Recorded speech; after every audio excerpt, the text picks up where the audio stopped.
जैसे हमने कहा पंडोकर सका दरबार में दैहिक दैविक भौतिक ताप आदि कोई संकट हो तो रामचरितमानस के आधार पर मैं आपको बताता हूं, किसी प्रकार का ताप हो संकट हो, दैहिक दैविक भौतिक तापा राम राज नहीं काऊ व्यापा। विशेष अवसर पर सूर्य ग्रहण चंद्र ग्रहण इत्यादि ये जब भी पड़ता है तो इस मंत्र को 10,000 बार कम से कम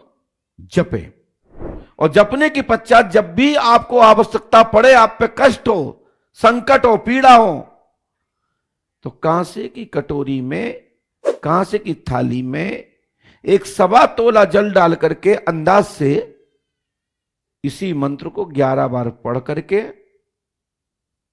उसमें फूंक मार करके रोगी को पिला दिया जाए, लाभ उसी क्षण से होना प्रारंभ हो जाता है। साथ ही मैं आप सबको यह भी बताना चाहता हूं, श्री पंडोकर सरकार त्रिकालदर्शी दिव्य दरबार में रामचरितमानस या कोई भी बीज मंत्र या सावर मंत्र इसलिए बता दिए जाते हैं कि आपको छोटे मोटे काम परेशानी संकट में जरूरत ना पड़े, किसी पंडा पुजारी के पास जल्दी से जाने की जरूरत ना पड़े, घर बैठे ही ये प्रयोग करने से घर बैठे ही लाभ हो जाए, इसलिए बताया जाता है। आगे की और आप व्यवस्था बताते हैं कि पंडोकर सरकार दरबार मंत्र शास्त्र, यंत्र शास्त्र, वेद पुराण इत्यादि शावर मंत्र, देव मंत्र चिकित्सा के माध्यम से, पराशक्ति के माध्यम से आपके जीवन में आपको योग की दिशा को देकर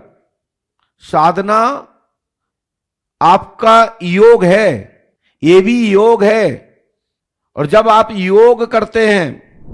आप अपने आप को योगी बनते हो, जपी अनुष्ठानी बनते हो,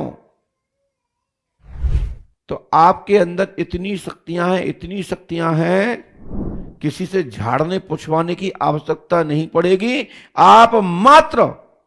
घर बैठे राम राम मंत्र का भी जाप कर रहे हैं, ओम नमः शिवाय का जाप कर रहे हैं, हरे कृष्णा का जाप कर रहे हैं, माता भगवती को जप कर रहे हैं,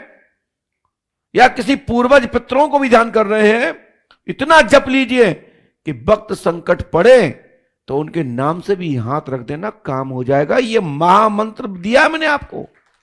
ये महामंत्र रूपी शक्ति दी है आपको, ये विश्वास बना के रखो। श्री पंडोकर सरकार त्रिकालदर्शी दिव्य दरबार में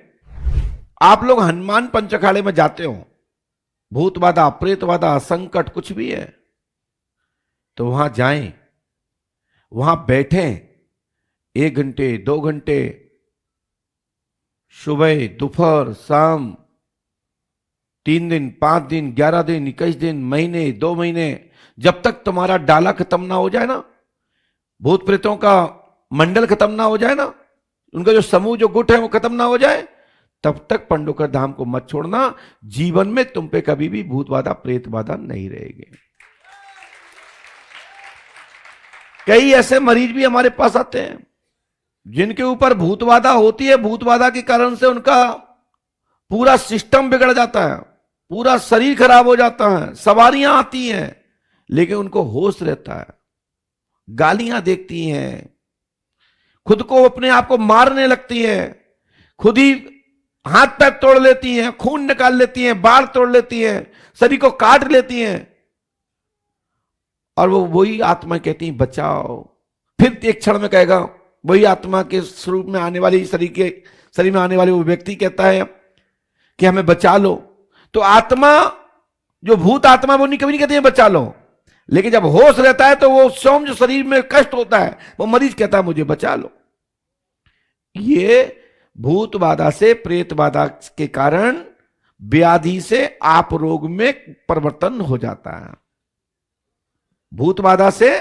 व्याधि में परिवर्तन हो जाता है, नहीं वो रोगी बन जाता है, मानसिक हो जाता है, साइकोलॉजिकल हो जाता है।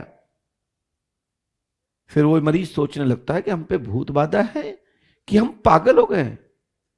कि हम डिस्टर्ब हो गए। कई बार तो इस पर सोचने वाले भी लोग जो ऐसा हरकत करते हैं,